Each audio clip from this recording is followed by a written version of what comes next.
You are listening to Trans Resistor Radio. I'm your host, Aaron Franz. My website is theageoftransitions.com or just ageoftransitions.com. Type either of those into your browser and you will get my website. At theageoftransitions.com, you can subscribe to this podcast. I hope that you will. Got feed there, an RSS feed. You can subscribe through iTunes. You can download the episodes directly from the website, so please do so and share Trans Resistor Radio with friends. I have a few sponsors. One would be proxpn.com. If you want to learn more about it, it is a virtual private network service. Go to my links page on theageoftransitions.com, click on the link, and you can save 20% off their premium service with my coupon code on my links page. So if you're concerned with internet security and maintaining your identity and going online privately, check that out. Check out the links page at theageoftransitions.com. I also have Amazon banner links. If you go to the homepage at theageoftransitions.com, go down to the bottom, you'll clearly see the banner that'll take you to Amazon. When you click on that and you end up buying anything through Amazon.com, I get a small referral fee. Doesn't cost anything extra for you. So if you do any Amazon shopping, please go to Amazon through my banner links first and you'll be helping me out. So thank you very much. Today on Trans Resistor Radio, I'm going to have another conversation with my friend Adam, formerly of the Glasgow Truth Group. He now has his own website. So we're going to talk about a movie again today. So we've talked about the Wachowskis in past interviews. Today we're going to continue in that vein and do another episode, this time about the movie Pacific Rim. Okay, so welcome back to Trans Resistor Radio, Adam. It's good to have you here again. Once again, it's a pleasure to be here, Aaron. Yes, and today we are going to continue movie review series. We did a movie review of Cloud Atlas, the Wachowski film. So we're going to do another movie review today. And beyond that, I want to make sure that we let listeners know about your new website that you are working on now. So tell listeners about your new website. My primary focus, up until this point has really been the Glasgow Truth Group, and anybody who's listened to my interviews will know that because that's what I'm generally introduced as, and I was co-organizer of that group. But for a number of different reasons, I've kind of stepped down from that role, and I've kind of just gone in my own direction, and I'm starting to build my own website, and because I've got a whole bunch of ideas and things and projects that I want to do on my own, and also with people like yourself. So I've got a page now. It's kind of,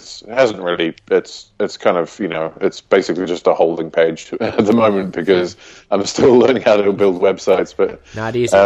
It's not as easy as people make it out to be. Exactly. That's the point. Yeah. But anyway, if people want to go to, cerebralrevolt.com. So that's cerebral as in to do with the mind, and then revolt.com. Mm-hmm. That's my domain. That's my website. And I'll be slowly improving that and adding content to it and graphics and building up over the next few weeks.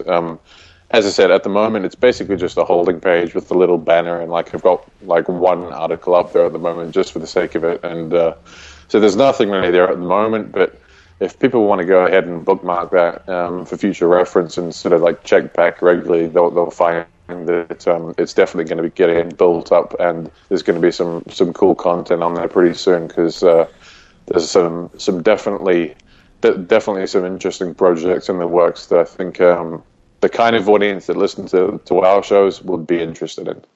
So keep an eye out for that. If people want to bookmark that, that'd be cool. Yes. Yeah. All right. Cerebral Revolt. Well, as you said, lots of projects coming up, and you and I are planning projects together here. So I'm looking forward to the Age of Transitions and Cerebral Revolt group projects. And one, of course, is going to be our podcast series. This is one of them. So it's exciting. I'm glad to see that you've made the website. I'm really looking forward to, all that you'll have to offer for everybody. And yeah, it's just cool. So I'm glad.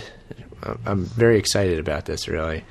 And today, today on the show, again, it's another movie review. So we had a lot of fun with the other one. It was the Wachowskis. We talked about the Wachowskis, multiple parts in the series. Today we're just going to do one movie. We're going to talk about the movie Pacific Rim. We're going to have a nice casual conversation, give our commentary, what we thought about the movie. Do you have any thoughts just on this podcast series of movie reviews? Yeah, I mean, I think it's just it's a fun way of doing podcasts, because we can do it in a fairly casual kind of a way, and it's good to get reference material when you can, and it's good to provide backup and kind of proof for your opinions when you can. But when you can't, it's okay as well to just express your opinion. And I think a lot of what we're going to be doing in some of these film reviews is just having a chat about our opinions about the ideas in some of these films. Mm-hmm. And, I'm sure we'll have other conversations that will be much more kind of concrete and sort of based on verified, documentable information. But, for this kind of series we're almost launching here in a way, yeah. I mean, it's like, it's going to, it's basically, as you said before, just going to be sort of like a, I don't know, maybe like a fireside chat or something like that. Yeah, I mean, it's just commentary, but again, it's based off of all the research material we have read. So it's based off of information that we've gathered. So it's informed commentary. Well, yeah, that's it. It is informed commentary, and it's we both watch films in quite a similar way. We both take notes, and we both think when we watch films, and we both have a history of doing a lot of research into the content and the themes that are presented in these films. And so it's not just some random film reviewer giving it a tomato score, like 5 out of 6 tomatoes or whatever it is, but it's people like me and you have done, certain research in certain areas and have noticed that the themes and the ideas that we've been researching appearing more and more in these films. And so for that reason, it's important to discuss them, and it's also fun as well. Yeah. So I think this is going to be a really fun kind of, regular thing we'll be able to do, and I hope that the audience gets something out of it as well. Yeah. Well, our plan now is to make one of these podcasts a month. So I want the listeners to know to expect about one movie review a month with Adam and myself. And just quickly, too, on that note of watching movies, there's a technique to watching movies in a critical way. All it is basically maintaining consciousness and being aware and understanding, like, okay, I'm sitting here in this theater. It's very easy to get lost and let yourself go. You have to pull yourself in and constantly just use your mind to critically analyze every little bit of the movie and just think about every bit of the movie, and that will go a long way, actually, because it's very easy not to do that. So that's a good point to make for the audience too. Well, yeah, and you made that point at the end of our last interview that we did, the part 2 of the Cloud Atlas film. That if people want to really understand films, then they need to have the capacity to withdraw themselves emotionally from the narrative. Mm-hmm. And that doesn't mean that you can't sympathize with characters and you can identify with characters and themes in some way, but it means that you have to have an ability to step back and be objective, mm-hmm. and look critically at what's being presented to you and why, and think about why, and think about who's making this film and whose interests is it serving, And that's, I think, a big part of what we're going to be talking about in this ongoing series. Yeah, the purpose behind making films, because there actually is purpose in it beyond just entertainment. That's true. Yeah.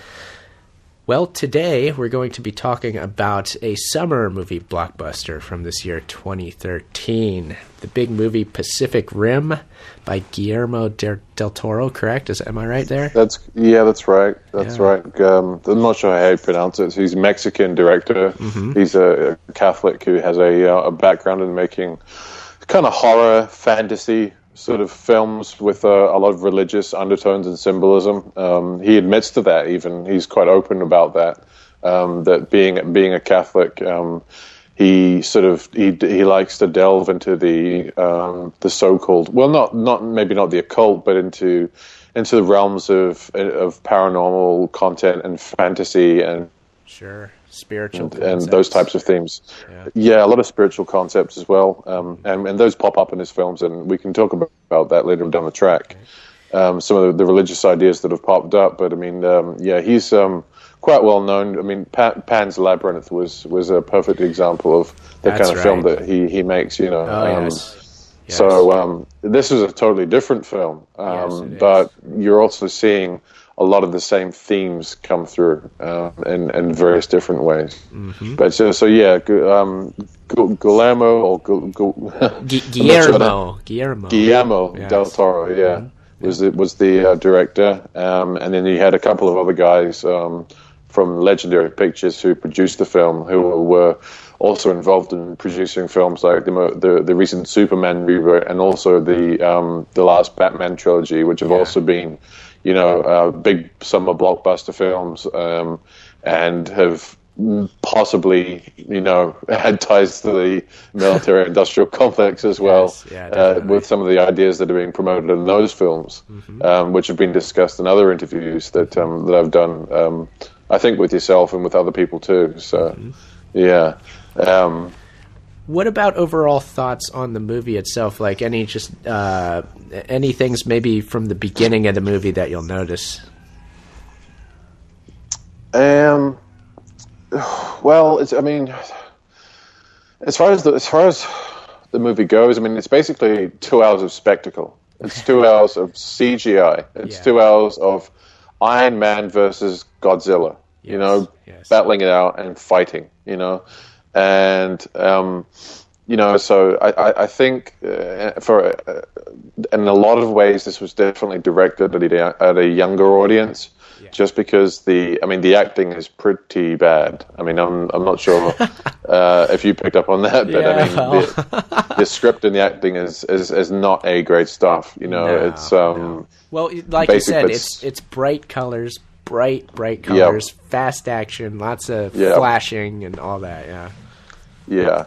So I mean, the script and the acting definitely came in second to the CGI on this one. There's no doubt about that. And so for that reason, it's kind of like Transformers. It's directed at either people who are at least marketed to people who are either fans of the whole Kaiju genre, the whole sort of Godzilla monster genre, and also you sort of younger demographics, younger audiences who maybe are not so interested in plot lines and devices and any sort of not interested in analyzing themes, but are quite happy to sit back for 2 hours and just be entertained by massive robots fighting in the ocean. It's like the typical like young boy who plays video games when really exactly and and there's a whole lot of ideas that tie into that as well, into relating to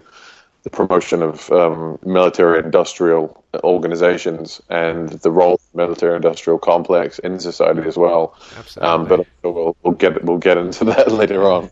Well, one thing I wanted to point out was the very beginning of the movie starts out as some other movies like to do, with just a blank title screen, white titles, black background, and the titles are Jaeger. So it gives you the definition of this term Jaeger, which is a German word which means hunter. And then it gives you a second definition for a second term being Kaiju, which is a Japanese word which means monster, strange creature. And as you said, it's actually a genre of movies in Japan, kaiju movies being Godzilla movies with monsters. That's what a kaiju means. So a German word, Japanese word that are important within the movie pop up on the screen. I thought it was interesting that they did that, actually. Yeah. I'm not sure what the reasoning behind that is. I mean, I know we talked about it briefly the other day.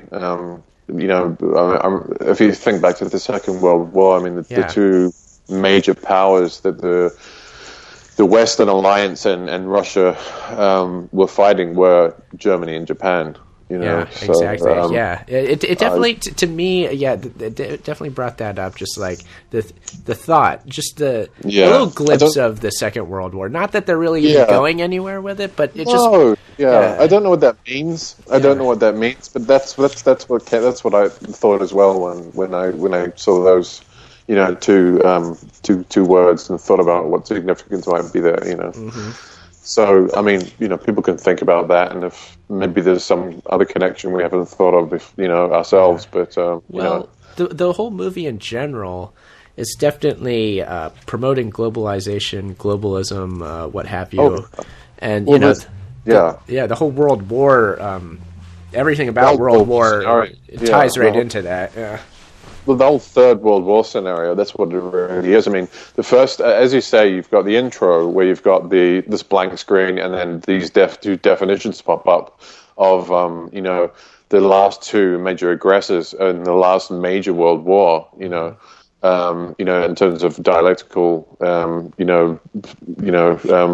confrontation.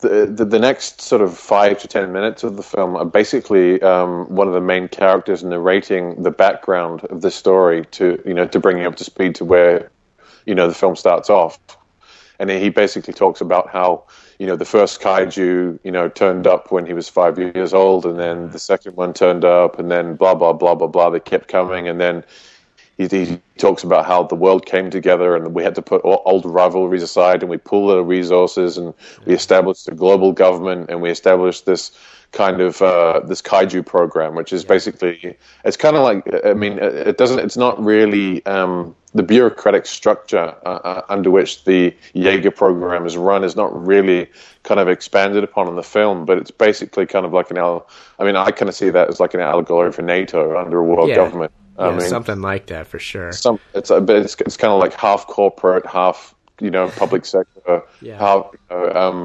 it's basically like a military industrial group that's run by a global government in order to face a global threat, which of course is a very common theme, in terms of the world coming together for a greater good, which exactly. They're coming together against a common enemy, which is exactly. Just like the Club of Rome said, in their book, obviously there was a different context altogether, but the theme is the same. It's the idea that we must all come together, and we must put, rivalries aside. We must all pool our resources. We must all be one in order to face a common threat. Absolutely. Yeah. So that idea is a big theme, a big push in the movie, obviously. And the common enemy here is another alien sort of enemy. This alien ends up coming from out of the depths of the ocean too. So there's some symbolic things going on with that. But it's very similar to the aliens coming out of the sky. Whether they're coming out of the sky or they're coming out of the bottom of the ocean, those are two worlds where human life doesn't exist. So it's just that foreign threat that goes beyond another nation. It's the foreign threat. Yeah, it's the threat from outside. It's a threat that we all have to face together. It's the threat that concerns us all, and therefore, the obvious answer is that we must all come together to face the threat together. It's interesting to think before any sort of international organization exists, the outside threat is just other nations. That's what it has been historically up to this point. But if you get an international organization, then what is that threat? Because that threat is used a lot of times to bring cohesion to society and actually give them purpose and get economies rolling and things like that often. Yeah, definitely. And obviously, and in the world of Pacific Rim, there would have been a massive expansion of the military-industrial complex, in order to build these machines, So, you've got that element right there. I mean, these are huge technologically advanced, like Iron Man type things, but that are controlled by two people using a neural interface, and yes. I mean that's a whole nother. Yes. I mean, well, should we just jump into that? Yeah, because we're talking about the same old thing again, the whole transhuman concept and the promotion of transhuman ideas. Yeah. So basically, what we've got here is we've got this military-industrial organization, something like NATO, maybe more corporate. But unspecified, at least in the film, as to what its bureaucratic structure and mandate is. But apart from protecting the world's biggest cities from these monsters, So what we've got obviously is we've got these big sort of like Iron Man type machines, these huge robots, right? Which are like 100, 200 feet tall. Who knows? They're massive, big robots, which are controlled not by one person but by two people. And in the sort of beginning narrative of the film, the lead protagonist explains that what they tried to use was what he describes as old DARPA tech, like for stealth fighters, which was actually mentioned in the NBIC report back in 2001, where they talked about how they would link the fighters, the pilot's brain directly into the plane, so he could fly with his brain, He basically refers to that technology, and says that they found that, the whole idea didn't work because the human brain wasn't really capable of just connecting to one machine. It had to be connected, to another person, and there had to be some kind of hive or some kind of meld going on in order for the human brain or a set of human brains to fully control, such a big machine. And so that's what you've got in the film Pacific Rim. You've got this huge kind of like robot figure, not with one person in it, but with two people in it. And these two people who control the machine, by, they're wearing exoskeletons which are connected to the mechanics of the machine. So if they move their right arm, the robot's arm moves. Mm-hmm. If they move their left leg, the robot's leg moves, etc. Mm-hmm. But you've got these two people instead of one who are both connected by what they call a neural link. And so they've both got obviously a chip embedded somewhere in the head or some kind of brain-machine interface in the suit that they wear when they're in these things. And what they do is they do this thing called a neural handshake where they literally become mind-melded. So you have these two operators of the machine melding into one another's minds and sort of becoming one mind and fighting the kaijus that way. And so that's a whole can of worms, that topic there, because, basically they're referring to technology that has actually already been developed and that has been talked about, funnily enough, by Japanese scientists. Who wrote the post-publication report for the NBIC conference back in 2001, where they were talking about, the next sort of few decades of development of converging technologies. But I digress. Basically, you've got the idea of a mind meld being presented as basically the only viable way for a brain-machine interface to work, and this whole idea is constant throughout the entire film in so many different ways. And it's not just the humans that are mind melding with one another in order to control these machines, but we actually find out later on in the film that the actual kaijus, the big monsters, the threat themselves, they also operate on a hive mind system as well. And so they're all kind of, like the Borg in Star Trek, they're operating from some central source somewhere. They're getting, they're all connected into one central kind of computer base or computer database or some, central point of sort of reference, So this is a common theme that comes up again and again in the film, is the idea of linking minds, of melding minds, and of the technology that's used to do so. And so it's almost like you've got the idea of the enemy, the threat being of a hive mind mentality. But again, the only way to fight the threat is to use a hive mind system. That's typical, especially with the AI themed films. It's always like, oh, there's this horrible AI. The only thing that can fight it is another AI that's even stronger. Exactly. Yeah. and we talked about that in like our previous ones. We were talking about Cloud Atlas and the Matrix and the Wachowskis, where the common thread which comes up again and again is that, in order to beat the system, you have to become one with the system, like in the Matrix. Yeah.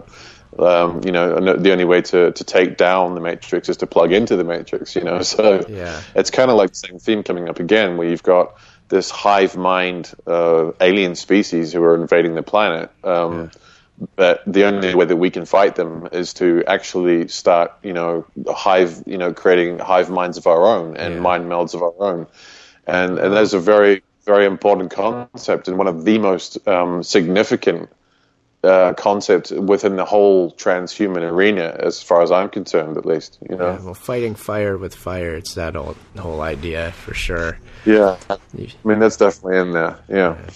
So, yeah, the relationship between man and machine is very important to note here. You've got the typical transhuman idea of man blending with technology to become this new cyborg enhanced man.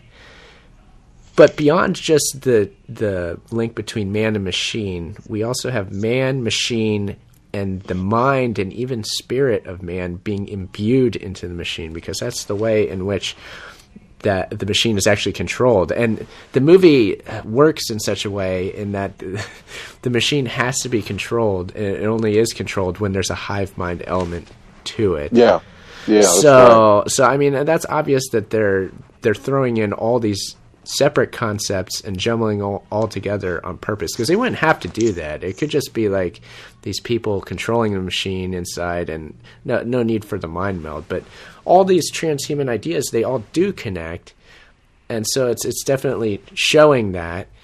I have to say that was done on purpose. The whole promotion of the hive mind idea, for sure. Oh yeah, I absolutely agree, and I think it was sold. I think it was marketed very, very cleverly on a number of different levels.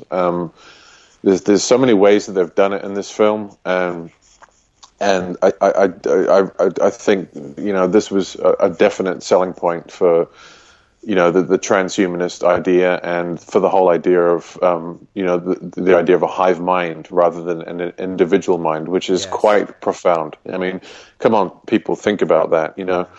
I mean, the change from the individual mind, the individual consciousness, being completely sovereign, being completely private, going from a point where that's been the norm, the natural way of every creature on this planet for, since the beginning of time, to a point where that's no longer the standard, and we no longer have minds of our own. And that idea has been heavily promoted in this film, and many different facets. Well, the way that they do promote it is very nuanced and ingenious too, because the way they do it is that they take the natural sort of, I wouldn't call it a hive mind, but connections between human minds and emotions and consciousness is human relationships. All right, so family relationships, friends, all this, and lo and behold, these Jaeger machines, you have to get two compatible people to control it. So you get with the characters, there's a father and son character. There's what I don't know if those Russians were husband and wife or what, but you got that, and then you've got the main love interest story going on. Between the two main characters, there's a love interest, and they're controlling the machine together. And previously, that guy, the man in that relationship, had controlled the machine with his brother, and he lost his brother. So they're playing to the whole real human links, and they're equating that to machine. That's right. Yeah. Well, they're basically saying that, I mean, it's like they're basically talking. They give you an example of every or most important relationships that a person will experience in life. A father and son, so a parental relationship, right? For one. Yeah. a sibling relationship, a brother-to-brother relationship, 2, and a romantic relationship, a man and a woman, 3, So you've got the 3 main forms of relationships that we have in life. And all of those are basically promoted as being enhanced and bettered in some way or another through the whole concept of mind melding, and which is called the drift in this film. That's what they call it. They call it the drift. That's right. And they keep on referring to how you drift with someone, and whether you're drift compatible, and whether you have the right kind of mind to drift with this person or that person or whatever. And it's quite funny in the intro narration section of the film that I was referring to before. The protagonist talks about how he and his brother were kind of nobodies.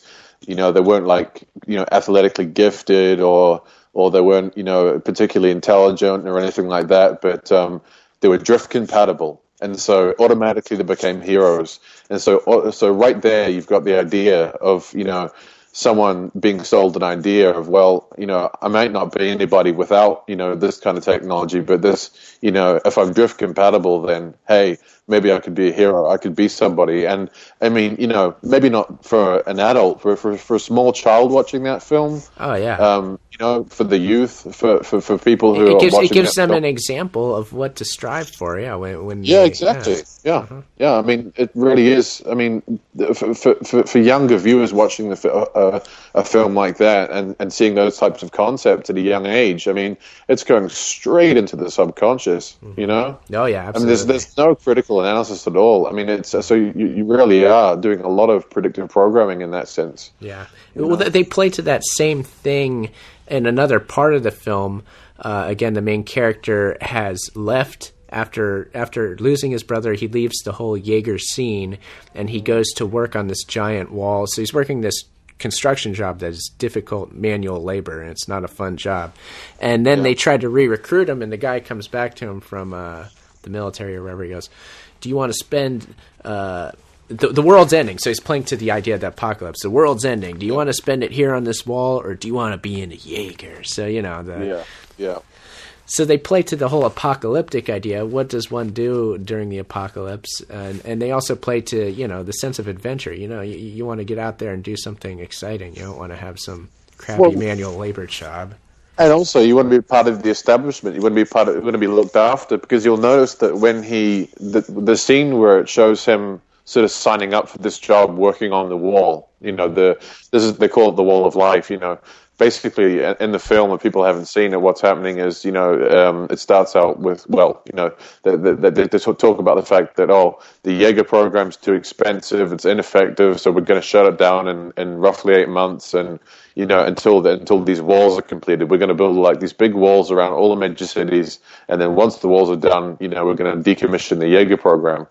And it shows this protagonist, this main character who's just lost his brother in a Jaeger fight, going to look for work, basically, to keep himself, to survive, in this kind of crumbling world system, where, these attacks are happening all the time.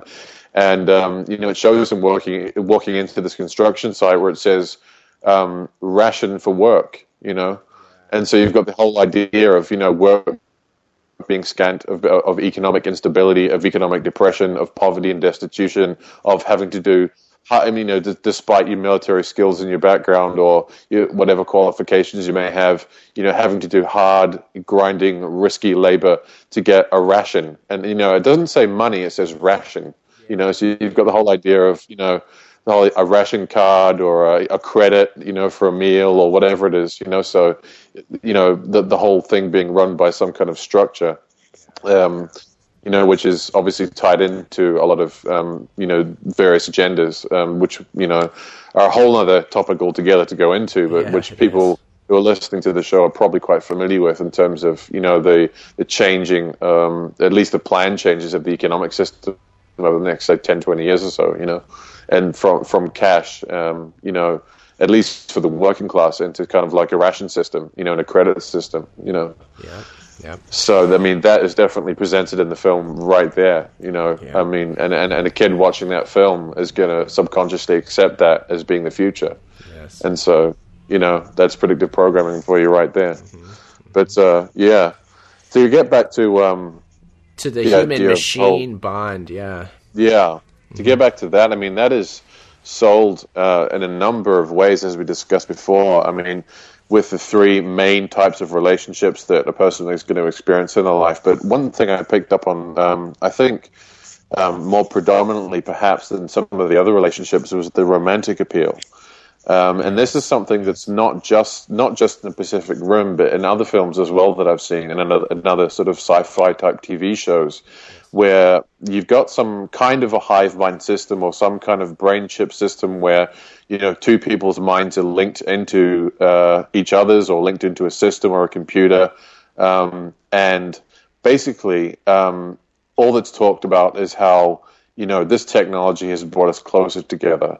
It's increased the romance in our life. It's you know, I've been inside your head, you know, and he even says that in the film. You know, I'm about to go inside your head, you know, and this thing comes up again and again. The whole idea of being close to somebody and of mind melding with somebody, and of that being the ultimate form of intimacy, you know. Yes, absolutely. And that's an idea which has been built up through science fiction in a number of different ways over the decades. You know, there's been, I can cite, you know, dozens of examples of this idea being promoted in science fiction over the decades, where, you know, the whole idea of mind melding is of a hive mind system or a brain machine interface or whatever it may be, being a higher form of intimacy, and something that is therefore extremely appealing to anyone, you know, who has romantic interest in anyone else, you know. Yeah. Well, again, which we all do, of course. Yeah, you know? Any just average normal person is going to be that way. And also, I would point out that this is playing to more real life realities, in that the ultimate form of intimacy is a connection between minds and between spirits. Any real adult realizes this. It's something that you can't even express in words, but, you know, everybody knows what you're talking about.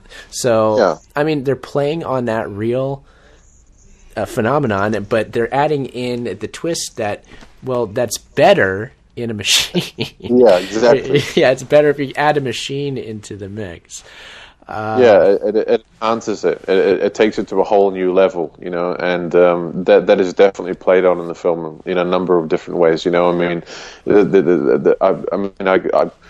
I haven't bothered to write down the quotes because they're quite some long and drawn out. But I mean, there's so many quotes in the film where this sort of protagonist lead character talks about, you know, the drift, you know, the mind meld, and what it's like being inside someone's head, and the intimacy that's involved. And he talks about how when his brother died in this battle, but with one of the Kaijus, you know, it took him like years and years to get used to the concept of not having anybody else inside of his head. That's right. Yeah. Which is a very, very strong thing to say. You know, it's a very, very powerful message, especially, again, for young, uncritical viewers, which this movie is obviously directed at, you know. Yeah, and again, the young people aren't going to have that adult experience like the older generation is going to, so it's going to affect them in a whole different way than somebody who's a little older, too. So, well, yeah, I mean, somebody who hasn't had an actual relationship, like a meaningful, intimate relationship with someone where you do have that intimate, emotional, spiritual connection that doesn't require technology. You know, if you've not experienced that, and you're being told at a young age that, you know, the best way to experience that is through technology and through a brain-machine interface of some description, then, you know, you're going to be sold on that idea pretty easily from a young age. Mm-hmm. There's also the aspect of, and this goes across the board in that you're saying there's so many examples throughout sci-fi of these same ideas. There's this concept of man making love to his own creation, which is the machine. So there's a love story between not only human beings, but man and his creation. So that's a very complex subject too, but that's definitely being played to here. Oh yeah. Well, I mean, it's like you know, it's like the subtitle of your book, Man's Rise to Godhood. You know, because in one of the earlier scenes in the Jaeger, when he's giving the protagonist giving his narrative, whilst he's giving his narrative, it shows him walking off into a typhoon, in his Jaeger with his brother, and he explains how, he's basically saying, in the old days, if you saw a storm coming, you had to get out of the way, These days, with the Jaeger, nothing can stop us, so he's basically, sort of advancing the idea, or at least suggesting that, through technology, we've become gods, we've mastered nature, we've overcome the elements, we're in total control now, Definitely. And so that ties into what you just said before. The more sexual connection between man and machine was portrayed pretty graphically, actually, in that one Bjork video from years back. Yeah. You know what I'm talking about? Yeah, All Is Full of Love. Yeah, it's actually a really lovely song. I actually really like that song, but the video was made by Chris Cunningham, who's a UK director who's done a lot of stuff for a lot of electronic artists, and all of his videos are very creepy and weird, but quite genius as well, And it's like we've discussed before, anything that I enjoy, I also have a lot of reservations about. So, that's another example of one of those videos. But perfect example. The Bjork video is a perfect, perfect example of that. Definitely, so many different levels that this works on. I mean, clearly we're getting that everybody's aware of these things at a subconscious level, and that's a point on its own, is that this is really tailored to hit the subconscious, to just hit these innate human qualities and play to as many as possible. And I think it's doing a good job of it, this film. I think so. I mean, I think it's like it's almost in a completely different way, but at the same time very similar to Cloud Atlas, the last film we discussed, in which basically there was so much going on in that film that the average viewer would not be able to figure it out or really, take any one message away from it, but instead would come away with a general sense of ideas and a general set of feelings about certain concepts.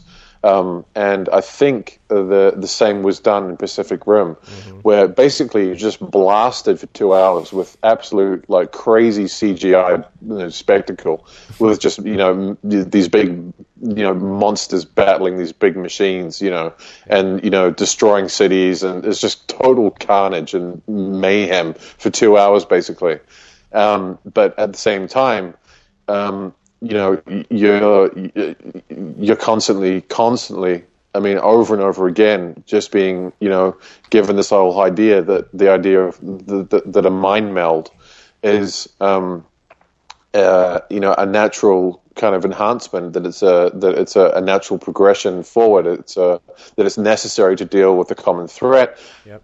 That it brings people closer together in their relationships, that it enhances your ability to perform. I mean, improving human performance, again, was the subtitle of the NBIC report. And there was even a quote in that film where the protagonist says, the deeper the drift, the better you fight. Yeah. I mean, again, so I mean, if you think about a kid watching that, you know what I mean? Yeah, and I know that the movie was very well received. Audiences loved it. So that's a testament to the fact that, they did something right.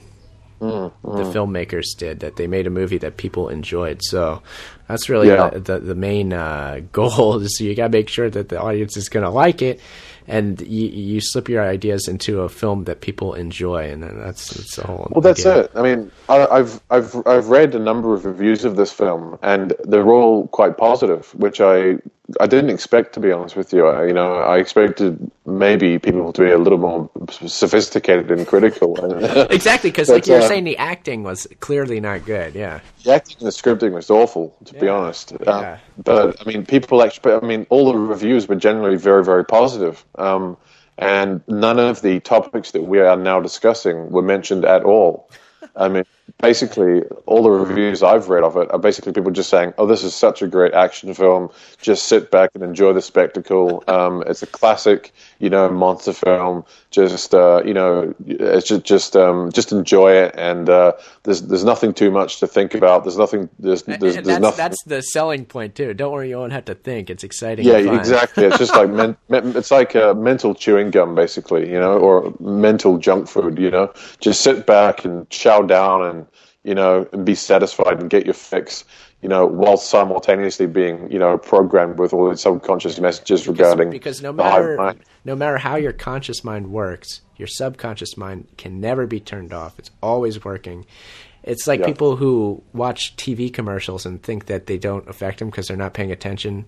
They are affected because the subconscious mind takes in everything. Yeah. Of course, yeah. Mm-hmm. Yeah, absolutely. And that's, I think, it's what I just said before about, I think, the whole way that this film was meant to work was to basically overwhelm you with spectacle for 2 hours. So you just sit there and just go, oh, wow, with your mouth fucking, wide open, drooling, watching all these monsters fighting and all these, people getting killed and explosions and high-tech, military equipment and helicopters and fighter jets and generals walking around giving orders and yelling and all the typical stuff that we see in all these military industrial type films. Yet at the same time, just constantly referring back to the idea of the mind meld and the idea of a brain-machine interface, And of course, again, not only is the solution to the problem a mind meld, but the actual enemy, the antagonist, is running on a mind meld system as well. So it goes back to the idea of fighting with fire, which you mentioned before. Right. Fire with fire. Yep. But I mean, it's basically presenting the idea that this is a necessity. This technology, this idea, this whole concept of, losing one's individual consciousness and the sovereignty and the boundaries around one's individual consciousness and merging with somebody else's mind and or a computer, is the solution to, a common problem, and that idea in general, I think will sell very well and can be applied to so many other things. Because, obviously, I don't see any kaijus coming out of the ocean, and I can't see any aliens coming down anytime soon. Yeah. But the idea can still be sold in so many other ways, I mean, especially even with the green movement, the whole idea of, we need to start, using less electricity to save the planet. Therefore, what we'll do is we'll plug our computers into our brains and just run them off the power that we generate in our own nervous system. There you go. Yeah. And that's even mentioned in the film as well, where they talk about how the kaijus were basically running a strategic invasion program where what they would do was send in a first wave to destroy the population, and then a second wave to destroy the cities, and then the third wave would be the colonists who actually genetically created the kaiju would move in and take over and become the new residents. Yeah. And, so you've got that whole concept there as well. But basically, when they're describing this process, this military strategy, one of the scientist guys, the sort of token geeky scientist who works out everything and solves all the problems and, explains to the dumb military sort of jarheads what's going on, that character who appears in just about every film, he talks about the fact that, we've depleted the ozone layer and we've filled the atmosphere with carbon dioxide. Therefore, we've made the planet perfectly habitable. That's right. They terraformed it for the creatures. That's right. Basically, yeah. Our destruction of the planet through the use of fossil fuels and whatnot has made it ideal for these other creatures to come and move in and take over, because that's living conditions, high CO2 levels with no ozone, Yeah. Well, another aspect to think about when we're watching films like this is whether or not they're made in cooperation with the military through the entertainment liaison offices, because that's often the case. It was with the first two Transformers movies. Those are Air Force productions. That's right. But with this movie, neither one of us found evidence of that, not directly at least. No.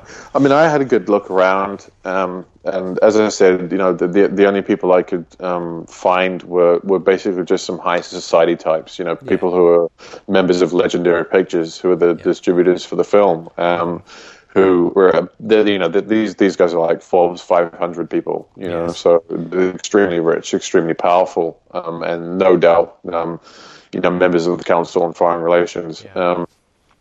But it's like you mentioned the fact that films like Transformers were made by the Pentagon's Air Force Liaison Office, but that required certain elements. It required certain certain assistance from the military, certain practical and logistical assistance from the military. Whereas a film like this, being a sci-fi film and having a lot of CGI in it, they don't necessarily need to actually have the Pentagon help them on this. Yeah. All they need is for someone in the Pentagon or in the military industrial complex to be friends with, or to know somebody who's involved in the production of this film and who is involved in, either the screenplay or the scripting or the storyboarding or whatever part of the film, just to throw a few of the necessary ideas in there. Yeah. So it doesn't have to be an official collaboration between, a state agency and a film production company. It can just simply be something as simple as, these high society people who have produced the film happen to be in cahoots with, or happen to be friends with, people in the military, and so they'll just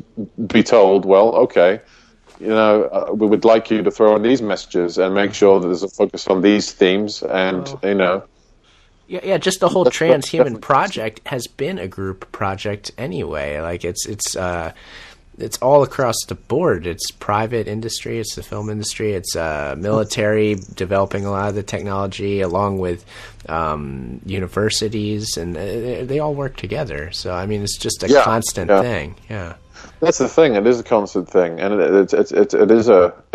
this is a global agenda. Yeah. It's a global agenda with global reach and with global influence, what I wondered is, I wonder if this is if this movie's trying to pander to China specifically too. I can't tell, because I know that there's a lot of movies produced now that they try to get into the Chinese market. And they'll do certain things that make China look good. I know that they had a scene in Hong Kong that was pretty prominent. Showing Hong Kong. One of the machines was Chinese. I don't know if they were doing that, but I just know that that's another thing to kind of like look at. That's similar to that. Yeah. Well, I mean, it's funny because I actually read a review. It was just somebody's blog review from memory, but it was somebody talking about basically some of the scenes in Pacific Rim could be perceived as anti-Chinese propaganda.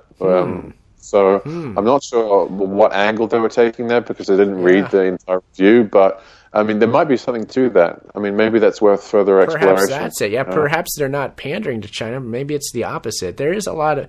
Well, I talked about China in my recent podcast, but there's a lot of talking about China now, and a lot of big scare talk too. Yeah. Definitely, it's a strange thing. I mean, on one hand, the BBC have been basically building China up, and their kind of coverage and their articles over the past couple of years as being the future, as being the ultimate ideal state. I mean, along with Sweden, of course, and the Scandinavian models. Basically, a communist country, they've been built up as being, China's so efficient, and China's got all the industry, and China's got their birth rates under control, and China's doing this and China's doing that. And 10 years ago people weren't talking about China, but these days everybody's talking about China. The Chinese have got it right, the Chinese have got it sorted, the Chinese they're on the right track, we need to be more like China. This is the kind of thing you're hearing people talk about more and more now.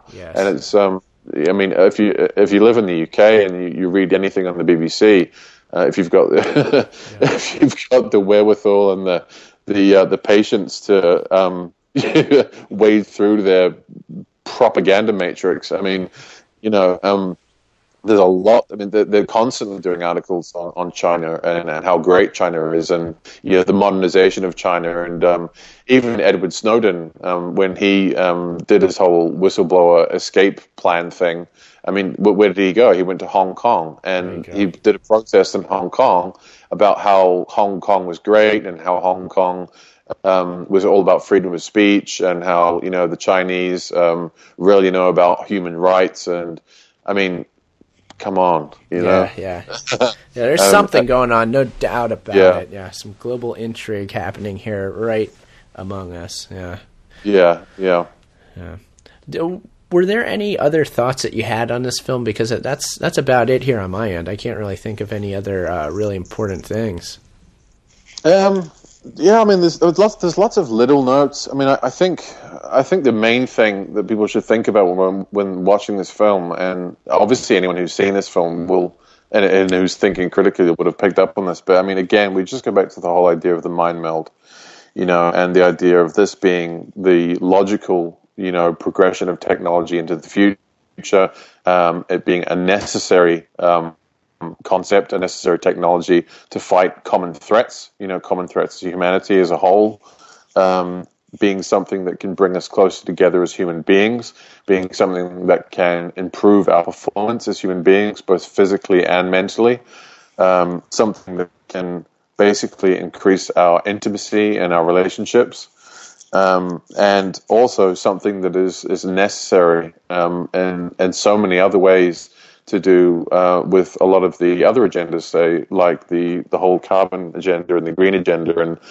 not wanting to wanting to cut power use and all that stuff. I mean, that's a whole other conversation, but that is thrown in there. That's definitely given a mention. I think the only other thing, I mean, I would probably say would just be that there's a few little religious kind of nods in that film that people might want to look into. I haven't made sense of this completely, and I don't know quite what he's getting at. But I mean, Del Toro, is a Catholic Mexican, and was raised that way, and he's always been fascinated with Catholic mythology and the sort of the so-called occult, paranormal underworld of Catholic mythology, which was brought out very, very strongly in films like Pan's Labyrinth. But basically, he's the main general who's running this program, this Jaeger program in Pacific Rim. This what's his face? I've forgotten the name of the actor. He's an English actor, but Iris Elba or something like that. Yeah, he's also in Prometheus film. He played the captain of the ship Prometheus in the film Prometheus, but he's called Marshal Pentacost, which I find interesting because I mean, when you think about Pentecost, it makes you think about the Pentecostal Church, which is based on the whole idea of salvation and rebirth. Mm-hmm.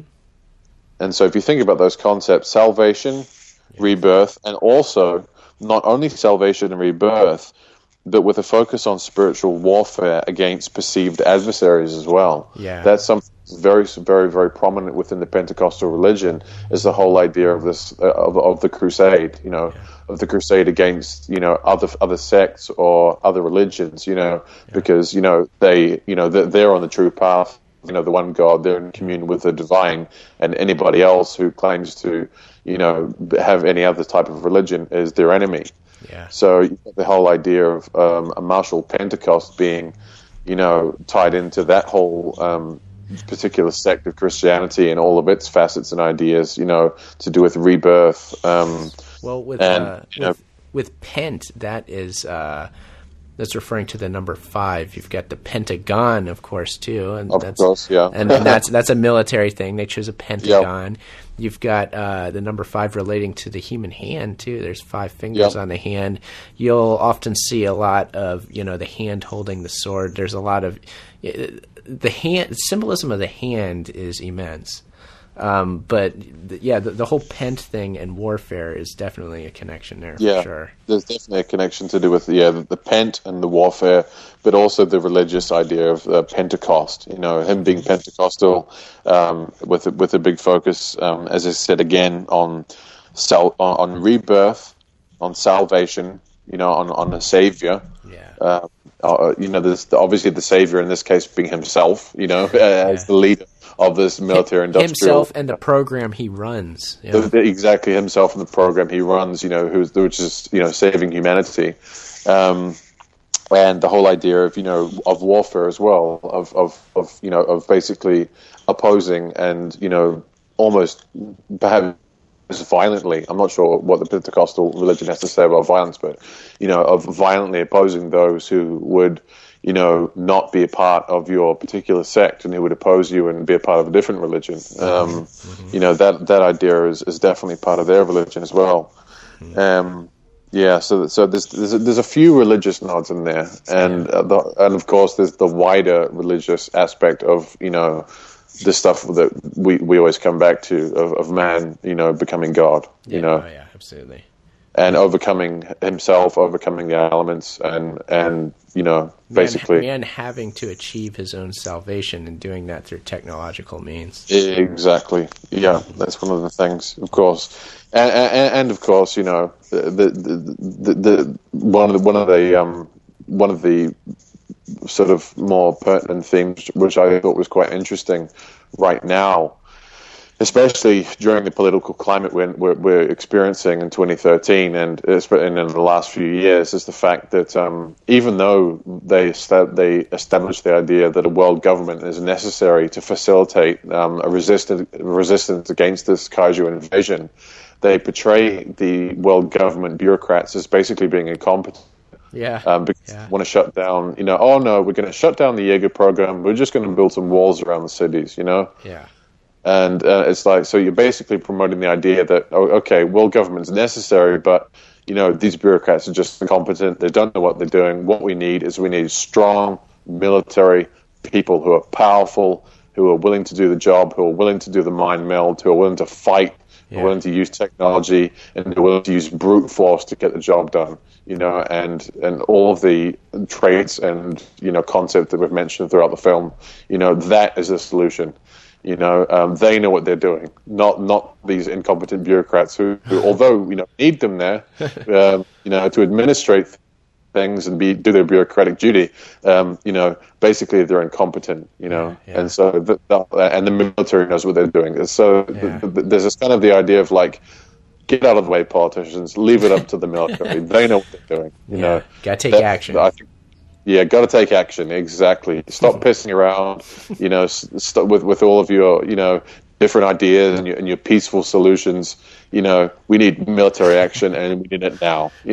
So I found that very, very pertinent to the political climate in which we live in today. Yes, that's true. Syria and Iran and all the rest of it. Yeah, because when it comes down to it, every movie's talking about the current situation that we're all in, whether it be in past, present, or future. Yeah.